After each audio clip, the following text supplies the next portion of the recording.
Hello everyone, it is Joe here from Omnipoke, the channel that brings you guys everything Pokemon. If you're looking for PTCGO codes, including the stuff from Vivid Voltage, make sure you go ahead and check out the Potown store. You can get a 5% discount on your orders using the code Omnipoke.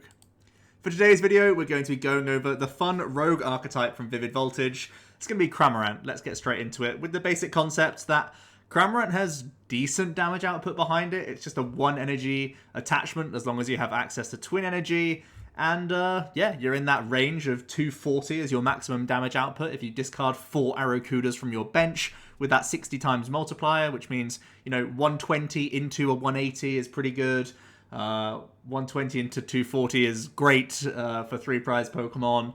And there are even times where you can do smaller damage output, like 60 or 120 or something like that, and you can move into Barraskewda to finish things off. So its damage output is actually low-key kind of solid, and that's really the build around here. Nessa is the new supporter from Vivid Voltage that enables this sort of approach, because you can constantly recover your Arrowkudas that you're throwing straight into the discard pile with Cramorant. And the only other workaround, now that you're using Nessa turn by turn, is first of all finding a bunch of trainer cards to make sure you can get into your next Cramorant, your next energy, etc. But also, we don't have many bench slots to work with because Arrowkudas take those up for the most part. You have to have the Arrowkudas in play to then throw to the discard pile. Not quite as helpful as something like Baby Blounds where it's doing the discard from hand. Here, it fills up your board space, so we have to be very cute and clever with how we use those spaces. Onto the Pokemon then. We start off with 4 Cramorant.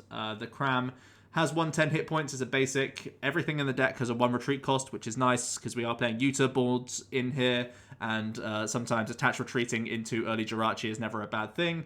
But the main focal point here is the main attacker, Continuous Gulp Missile, which does 60 times each Arrowkuda that you discard from your bench. And that's really what it's all about, trying to get this rolling as quickly as possible and use the Nessa supporter to cycle it. Like I said, that 60 multiplier, pretty decent. Only finding a couple Arrowkuda is going to get you through other 1 prize Pokemon quite quickly. And as you accumulate all of your Arrowkudas, you're going to do, solid damage output throughout the entire game, which is nice. Oftentimes 2-shotting, those tag teams and 2-shotting VMAXs, obviously. But there are times you can, again, use Barraskewda to finish them off, or just, load up a full bench of Arrowkudas and throw them all in the discard pile for easy 2-hit KOs. The Arrowkuda itself isn't just fodder, it also has the nice attack Flock, which allows you to search your deck for 2 Arrowkuda and put them onto your bench. That's exactly where you want the Arrowkudas, never a bad thing. You're tutoring these guys out, which can be helpful for getting, like a turn 2 attack off with the Gulp Missile. So nice deck thinning, nice way to get your damage output into play all at once. So if you are going second, Arrowkuda's attack is one you should definitely bear in mind. There's also the Barraskewda. It's a stage 1 that has, for 1 water energy attachment, you do targeted skewer. It does 20 to one of your opponent's bench Pokemon for each damage counter on that Pokemon. So it reads the exact same as Esper, if you can remember that from the Malamar days, or possibly Cataday if you're loving that rogue stuff. And the Barraskewda comes in to give us a really nice threat for finishing things off that have retreated, or we can combine it with the likes of Phione that you can see here as well, to push something that we've hit last turn to the bench so you can then finish it off with a targeted skewer. This is really solid, especially in situations where you don't have access to all 4 Arrowkudas, for example. You could just do like 120 damage, leave an Arrowkuda on your board, knowing that you can evolve up into Barraskewda the following turn, and finish things off with a targeted skewer. This is actually a really solid thing. It means that you don't have to always have a twin energy available to finish off things that you've just hit previously with Cramorant. It also means that you don't always need to have Nessa available to you either, because there are turns where you can go for research, for example, and then go for a targeted skewer on that turn, reset and re-establish a nice hand size for you to then, work into Cramorant again on future turns. One only thing to bear in mind is, obviously, if you are evolving into Barraskewda, it means that the previous turn you would have had to have planned ahead for this and left an Arrowkuda in play to evolve up. And at the same time, if you are attacking with Barraskewda and then your opponent gusts around you the following turn, you have to either attack with Barraskewda again, you'll have no choice, or you have to pick up that Barraskewda with a scoop-up net to re-establish the Arrowkuda that's beneath it so you can attack for more damage output with Cramorant. So there are risks to Barraskewda, and it's not the easiest card to weave in, but it certainly has some great damage output behind it, and it's the real way that we try and snipe here, because we don't really have a conventional supporter line. We're not using boss's orders because if you're using boss, you're not getting back any Arrowkudas, so you're doing basically 0 damage every time. So you need to find other ways of Gust, and it's going to be via Phione, via Great Catcher, and simply via targeted skewering things that have retreated that you've hit previously. So those are the main ways we're going to try and finish things off, outside of just hitting through the active turn by turn. So this Phione, yes, it has a really big role here to allow that Barraskewda to work much more effectively. If you are going for a 2-shot on something that was active, you can push them to the bench and then targeted skewer them, which is a really big deal. And we have very limited Gust here in general, so the Phione is going to be a nice way to push anything aside to take multiple prize knockouts if possible. Finally, we just have the amazing rare Jirachi, also from Vivid Voltage, so this is almost a complete Vivid Voltage attacking lineup. And that Dreamy Revelation is a really good deal here. We have a couple of synergistic item cards in the deck as well, most notably Rotom Phone, where you could try and look at the top 5, choose one of the best ones, and then Dreamy Revelation straight into it, which is a really big deal because finding your Nessas and finding your Twin Energies specifically are super important deals for us. And the Rotom Phone could synergize nicely with the Jirachi to get that rolling. And this is something you can just put with a U-turn board up in between turns where, in the ideal situation, you just have a Jirachi and just one Cramorant in play, and then those 4 spaces on your bench can be allocated to Arrowkudas as and when you need them, turn by turn. So really limiting the Pokemon count here to cash in on the maximum damage output that the continuous Gulp Missile can offer. For the trainers then, we're playing 1 copy of Palpad. It's a great way to recycle your Nessas, and she is a focal point of the deck. 1 copy of Great Catcher. We can quite easily deal with the Dene GX with 3 Arrowkudas hitting the discard pile. A Great Catcher can also help bring up things like tag teams that have tanked hits, or just get an initial hit on them, of course. So that's obviously very decent. Those 2 scoop up nets, I've already mentioned how important it is to have these in the list just to pick up Barraskewdas whenever you are attacking with them and they're not knocked out for whatever reason. Also, it can be a great way for you to get extra usage of Dreamy Revelation, so something nice to have in the deck. And early game switching as well, so you can get into Arrowkuda attacking or get into more Jirachis if you didn't start with it as well. We are playing 4 Judge Whistle and 4 Rotom Phone. These cards synergize really nicely together, as well as the Dreamy Revelation that you have. But in general, you just have to really commit to the item search and the item draw in this sort of archetype, because your supporter is not focused on drawing cards. It's just recycling things from your discard pile. So you really need to lean into these item cards as much as possible to get things rolling. Rotom Phone, obviously very good at helping you dig towards pieces that you specifically need at the right time. The Whistle and the Jirachi Amazing Rare are going to help you get there. That's the main idea here. We then play 4 quick, 3 great, and 2 calm. Plenty of search, because you do want to find Arrowkudas as quickly as possible for your damage output. You want to find your early Jirachi, your early Cramorant to get energies established, etc. And Dreamy Revelation is exactly what you want to look for in those opening turns to get yourself drawing. So pretty obvious stuff there. We are playing 2 copies of U-turn board. Obvious synergy with the Jirachi Amazing Rare, but also can go on anything because everything has a 1 retreat cost. 4 Lucky Egg is similar to the Rotom Phone and the Judge Whistle, all part of this item draw package that we're looking for here. We have plenty of insta-play cards in this deck. You're mostly just basic Pokemon that you can just put onto the board whenever you want to. We have Discard Synergy from Quick Ball and Viridian Forest.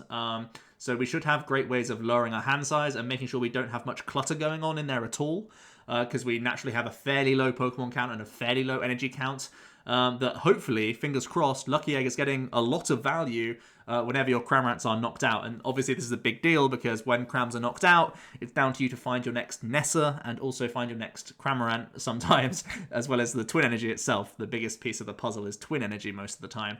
So having Lucky Eggs around, allowing us to draw cards, even though we're not using supporters, is obviously a huge deal. And like I said, we have a decent number of cards that can discard. We have a lot of insta-play and not much like clutter at all. It's like basically excess energy cards and excess like Jirachis are the only like cards that sort of jank out your hand at all. So you can quite easily get rid of those with the likes of Viridian and Quick, and then Lucky Egg is getting a lot of value turn by turn. So a really, really big deal here is the Lucky Egg engine is supporting us. We are then playing Viridian Forest. I wanted to have some sort of Count Stadium here as well, just for peace of mind. But also it's, again, thinning as many cards that are useless from your hand as possible so that Lucky Egg is maximizing that value. We have Judge's Whistles to thin the deck. We have Rotom Phones, a ton of item cards, and we have Viridians that can thin those water energies, giving us earlier access to those cards as well to open up the Barraskewda play quickly. It's a nice Count Stadium for us in general. and it's working towards that lucky egg. So a lot of actual internal synergy here, even though we play a very low basic energy count. Sometimes just minusing cards from your hand is an upside for the lucky egg later down the line. For supporters then, for Nessa is the star of the show. She allows you to put any combination of 4 water, Pokemon, and energy from your discard pile straight into the hand. Oftentimes there's going to be a ton of Arrowkudas. Every now and then it'll be Barraskewda water energy. Sometimes it can be Cramorant if you need to have instant access to it and you haven't been able to quick ball or whatever. But yeah, she is the main girl that we're looking for on most turns. We are still playing full prof research though. She's still really nice in those opening turns, obviously, when we are looking towards getting as much ball search as possible, getting into our early game twin energies, etc.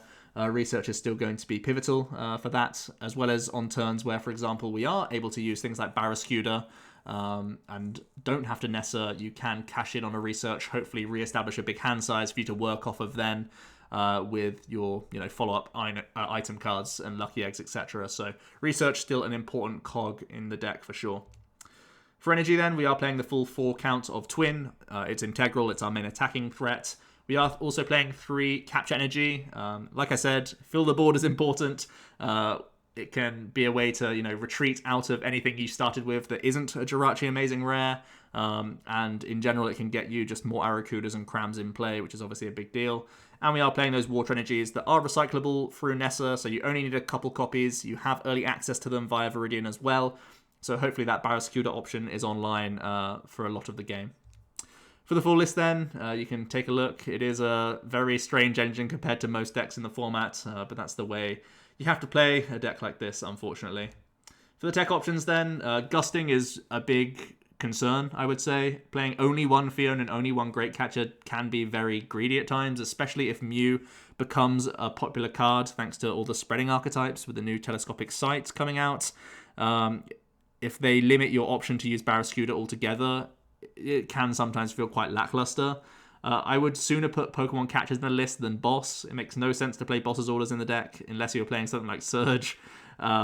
So yeah, catchers definitely make more sense to me. My only problem with them right now is how many spaces they're taking up that are eating into your consistency counts. I'm petrified of how ugly this deck can draw when you're only using supporters to get things back from the discard pile. So I've tried to jam as many draw-based cards as I can that aren't supporters, and Pokemon Catcher isn't one of those, so right now I'm just focusing on making the deck work as many times as possible. It's the usual thing that I go for, consistency, even in inconsistent lists. I'll try and reduce them to their simplest point whenever I can. Possibly a surprise is to see no GX Pokemon in here whatsoever. I do think you'll have a tough time already against some of the other one-prize archetypes because of how reliant we are on Twin Energy. And we only have access to 4 of those, which is obviously an issue. But adding in extra 2-prize Pokemon can only make life more awkward in those situations. But also, the board space is just so narrow, and we only play 2 scoop-up nets, so you can't really rely on putting down an early game to Dene or Oricorio at any time, because it's ultimately just reducing 60 damage for the remainder of the game, because you usually also need to have a Amazing Rare Jirachi in play anyway, because of helping you tick over in those mid-turns anyway. Oricorio can serve a similar role to helping you tick over in those turns. And one big upside of Oricorio, actually, is that it may tempt your opponent to not knock out a Cramorant because they're getting a nice 2-prize knockout instead, which is kind of juicy for them in a prize race. And that could give you a bit of a reprieve for a certain turn where you don't need to dig for your next Cram and your next Twin Energy. So I'm very tempted to put Oricorio in the list. It's sort of been in and out, but I'm basically just petrified of bench management, and it really limits a lot of your plays. It mostly limits the Barraskewda option because you're very happy doing 180 damage, but 120 is a really rough number. If you're doing that 180 and having 1 Arrowkuda still available on your bench, as well as 1 Jirachi, 1 Cram, it always opens up that Barraskewda play, and that can be such a good deal for you. Whereas if you were putting an Oricorio down, you're basically always stopping the Barraskewda from being live outside of 120 damage pokes, and then you're all in on the Barraskewda play. So yeah, that's why I'm not playing Oricorio. I can see it being decent. If you do play more scoop up nets, it could be a better option. Similar for Stellar Wish Jirachi. If you play 4 Scoop Up Net, Stellar Wish is okay. I'm more happy with the Amazing Rare right now because of how important it is to find exactly Twin Energy and the Rotom Phone synergy there is a bigger deal than Stellar Wish. Stellar Wish obviously kind of better in the early turns because it gives you a deeper dig towards Ball Search cards and a deeper dig towards Nessa, which is a big deal, but it's still requiring you to draw into more scoop up nets, eating into more spaces as well. So I'm happier with the amazing Red Jirachi because it's just lower maintenance and just is inherently better hand advantage. The final option really is Poker Gear, because again, if you're paranoid of missing Nessa's turn by turn, Poker Gears can be a deeper dig into the deck to try and find her, and she is something you want to loop turn by turn just to make sure you're doing decent damage output. It's just a fact. So Poker Gear would be something that you could see, going second on your first turn and being quite happy because it could get you towards researches, but also giving you extra access to Nessa is never a bad thing. Onto the matchup overview then. Like I said, I'm quite concerned about some of these other one-prize matchups just because you only have 4 Twin Energy to work with. So I'd expect the likes of Donphan, Mad Party, Excadrill, Cincino, Whimsicott, those sorts of decks, Clefable Dolls because you don't have much gusting at all. Those will all be very awkward for you. Other than that, for the top tier stuff, ADP is, again, pretty obvious when you have that GX attack that they're going to always spam against you. Another issue is Mawile to a lesser extent. Obviously, you do play scoop up nets, but if they are playing double Mawile, sometimes it just lowers your damage cap even more if you just happen to have like a silly number of Cramorants or something in your hand, or just have excess Jirachi Amazing Rares, stuff like that. So that would be quite a sad way to lose that matchup, but inherently I don't think you're that favoured regardless. Luke Metalization oftentimes comes with a bunch of Crushing Hammers. It also has its GS attack that can remove energies. They have a bunch of damage reduction and healing as well, so they may straight up just run you out of your Twin Energies and run you out of attacking options in general, so I wouldn't expect that to be a good matchup. And then there's the likes of Inteleon and Dragapult, which would also be very awkward for you because of their bench damage that they can do. It means that either you're putting down extra Arrowkudas and limiting your damage output on certain turns, and potentially feeding them free prizes, or you can open yourself up to, just getting double knocked out, 1 active, 1 bench, and then you've insta-lost the game. So there are certainly issues here for the Cramorant deck, and it's going to keep it in that rogue tier, no doubt. So just take this deck with a pinch of salt. It still certainly can be a lot of fun, but ultimately this bench management deal, it's a real problem. And it means this deck has to play very conservatively with its board, play very strangely on certain turns. It also means you really have to be concerned about like the likes of Marnie, the likes of Tool Scrappering, your Lucky Egg. Those sorts of things are going to be huge headaches for the deck and things that you can't really get around. So that's the biggest flaw of this deck, and it really is going to keep it in that rogue tier. For now, I would certainly say we don't have enough support item-wise to keep this deck afloat in any competitive sense. But that said, I really do think the Barraskewda is one of the key concepts. We've seen how strong Esper was. It was the complete build around for the Cataday deck, and it was certainly strong in Malamar when we didn't have as many good gusting opportunities. Esper really was a solid card. I can foresee Barraskewda really being a big deal here, because whenever you can weave him in, it means you're not always using Nessa, and that enables you to use research on certain turns. Certainly gives this deck a lot more breathing room than you'd expect. And his damage output's insane. Whenever you've hit something with a Cramorant, even if, it's only 120, doubling that to 240 is a huge deal. And you're even getting through VMAXs unless they've healed. So, yeah, Barraskewda is low-key like a star of the show. It will take some time to figure out when and how to use him, because you have to preempt the Barraskewda. Sometimes you'll have to expect to do less damage on a certain turn and open up your board space to have 2 Arrowkudas down to guarantee a Barraskewda for the following turn. So certainly will be a fun one to play around with. I imagine this will come with a handful of headaches no matter what, and it's not going to be the most consistent deck just naturally with the low support account and just trainer draw to get you through. But that said, it still will be fun, and it's certainly not going to stop people playing this archetype on PTCGO, that's for sure. So, hope you did enjoy, guys. I'll be back tomorrow with another Vivid Voltage deck, so I'll see you there. Cheers.